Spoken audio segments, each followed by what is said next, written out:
Kasan, the jeweler, dub slinger. The structure, the cleanliness, the tone, the nuances, the implications, the silences, the dynamics, the pianissimos, the fortissimos, all have to do with sound and music, and it's as close to God as I know.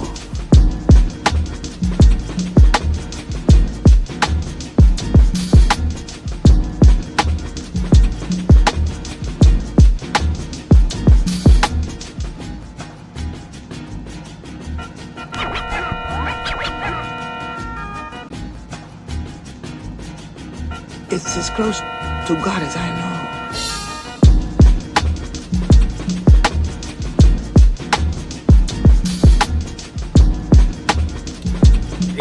Peace, and greetings. It's Kasan the jeweler here once again with the lovely, talented, beautiful Pt1.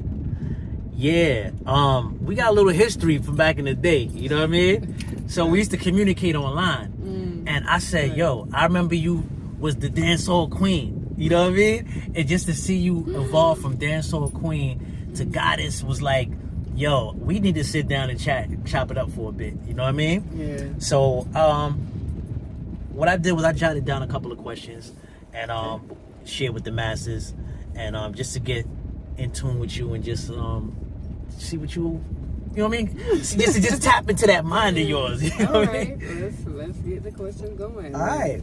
First question is, could you first start out by giving us the definition and breakdown of your name, where that came from? Well, I'm gonna try to simplify it for you all. Pt1. How I got that name is from the two goddesses, Nekbet and Wajet, you know, goddesses of ancient Kemet. Nekbet, she was like, I think the lower part of Egypt, and then Wajet the upper part. But they represent the energies, you know, the negative and positive poles within our bodies. Duality. Yeah, duality. Indeed. So I embody both of the energies. So what that means, I'm very sensitive when it comes to energies, because at the beginning of my journey, I didn't know what to do with all this energy, and I was depressed because I was like absorbing all of the energy around me, and I didn't know how to transmute the energy, you know, back then. So I was depressed a lot. I was sad because, you know, you look at the world and you'd be like, wow, we behind, or we sick, and, you know, we're in this negative, low vibrational state. So I would carry that.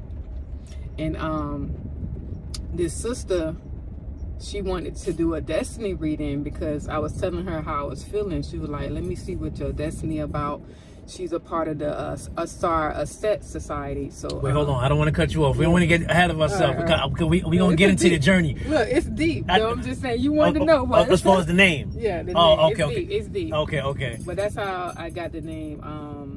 This sister, she wanted to do a destiny reading, so she pulled a Nekbet and Wajet card. So, and she was telling me psychic abilities, sensitive to the energies. I possess both negative and positive when it comes to duality of the energy. So she was like, either be absorbed or transmute and become the change that's needed in the world. You know? Okay. No doubt. Yeah, because I was going to ask you about as far as your journey, but I guess it all ties in. The name. All ties in. Yeah. I do wanted to say this though. So what's the name of this park? Friendship Fountain. So we have Friendship Fountain Park. We was originally going to chop it up outside. It's a beautiful area here in Jacksonville, but it started to rain on us. But I think it might be stopping. Yeah, it's lighting up. I can tell. Yeah. Still a little drizzle with, you know, here and there. So we do. You know what we probably do? We do another question or two, and then we might be able to step outside because it's beautiful out here. Hold on a second. So my next question is, where you from? Where you originally from? I'm from Jacksonville. Okay. Florida native, of course. You know, a portal into this region.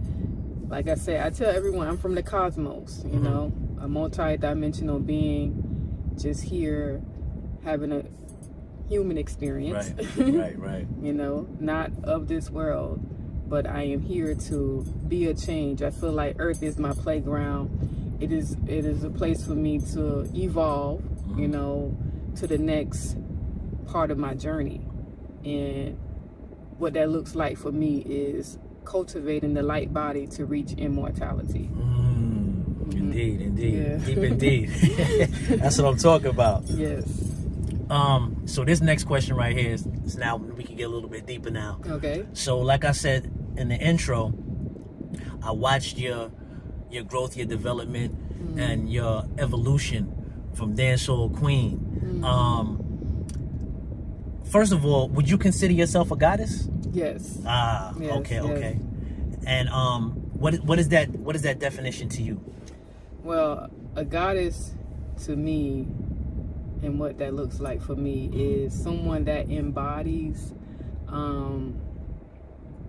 divinity, sacred order, sacred laws, balance, you know. Someone coming through the darkness and cultivating more light, you know. Someone that's been enlightened, you know, on this enlightenment journey, just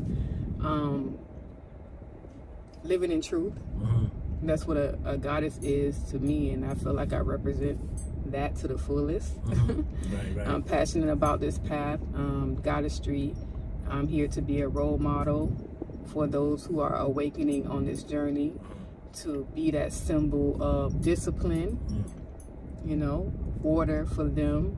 Because when we wake up, we think we have this freedom, but you can't be free without discipline, you know, because it's something going to be off, or energy going to be blocked, or, you know, you're not going to fully evolve because you'll keep cycling because you're not evolving or growing like in the sacred order.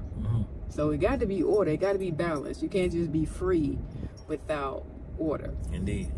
What they say, order out of chaos. Yeah. Right. Because order just be chaos, you know. Indeed. No, And that's dangerous, you know. And you won't evolve. Like if we here to reach immortality, how can you got to have that order to even, move to the next stage on your journey. That's a fact. Which is exactly what I bear witness to you doing. You know what I'm saying? So I guess when you was, we were a lot younger then. And dancehall was the thing, you know what I mean? Yeah. I'm sure you still love music and you still love reggae music. But I guess you just shed that. Did not to get too personal if you don't want to, but did something happen to you personally that made you, that sparked that change? Well, I feel like changing is a part of life. It's just a part of my journey. It's a part of my path. If I don't change, then something must be going on. You know what I'm saying? Where I'm too comfortable to shift the energy. And it comes with growth, in time as you age. You're supposed to like evolve into something better and greater. That's how I see it. Dance hall, how I got into that is, I feel like I was filling a void, you know what I'm saying? And that was my outlet. I love to dance. I love reggae music. And I just felt free on the dance floor, you know what I'm saying, when it comes to dancing. Right. That was my piece.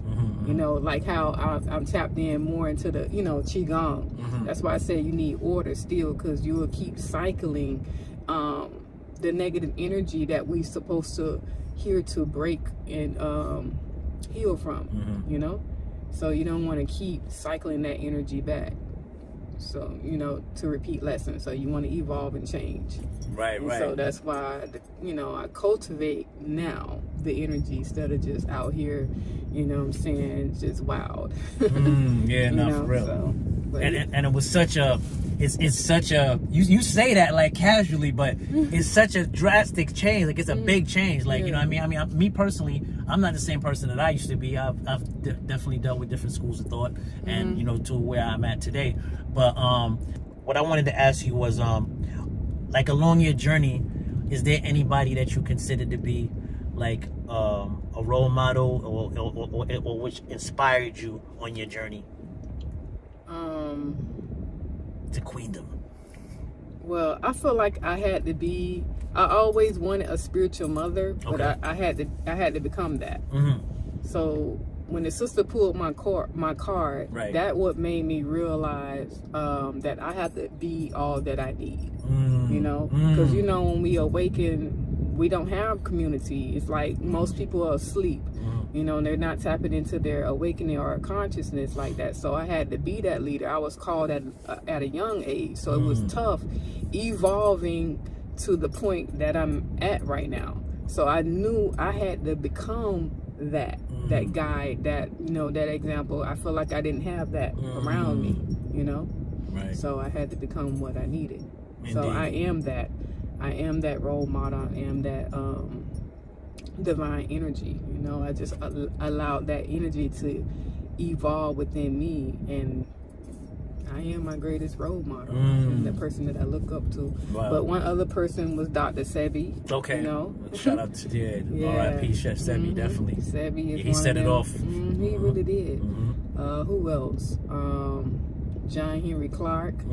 Back in the day, because you know we didn't have social media. We tapped into the DVDs, the VHS back then. Right. You know, I started young, so I had to like really search and nourish myself with truth. Who else? Bobby Hemmett, Ashar Kwesi. Oh yes. Yes. Yes. Kwesi put it in there. Right, You hear right, me? right. With the chemic knowledge, and he was so passionate about telling that story. Yeah, shout out to him and his wife. I had the pleasure of meeting them in Brooklyn one time, and they was doing the tours of Ethiopia. And, yeah. And what's the other one? They call him Dr. Something, but he took the Bible and was Dr. Ben Yakinen. Ben Yakinen. Yeah. But it was another dude. He was kind of like husky a little bit, bald head. What's his name? He used to be a pastor. Oh, okay. I forgot his name. I don't know. You already said Bobby Hemmett, so not him. Dang, Bobby Hemmett. I'm not sure. When we remember, we'll put a footnote Yeah. in the joint. Yeah. Right. And so now that you're a mother of beautiful queens and queens in the making, like you said, you are that role model. So what's one of the solid core foundation jewels that you share with them that you'd also like to share with other young queens that like to follow in your footsteps on the journey to being a goddess? You talking about what I would share with my children? Yeah, like Okay. I teach them to cultivate, their spiritual energy. Don't lose that part of you.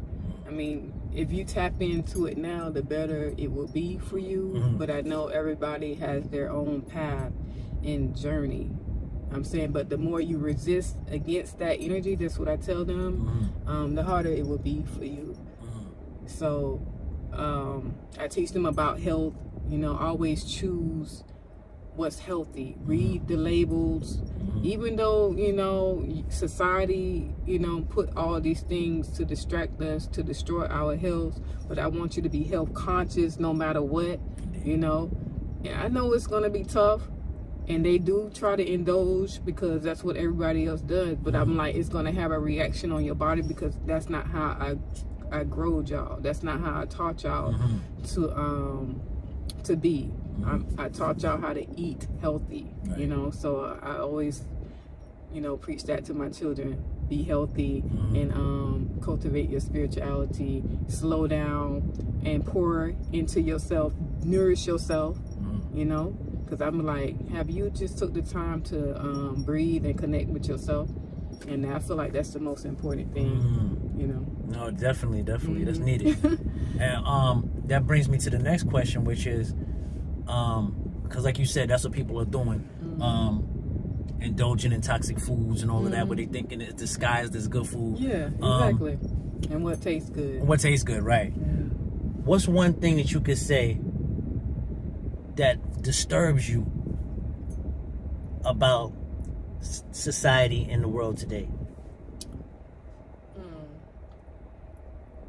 All of the distractions of course, the music, Yeah, and the toxic food, that's what disturbs me a lot, you know, and that there's no community. Like the youth growing up, like it's only so much I can do as a parent, you know, when society is corrupt, you know what I'm saying, and disrupted, you know, because when it's chaos in society, then when the youth are growing and developing their minds and their spirits, they can develop into chaos, you know, into low vibratory energies.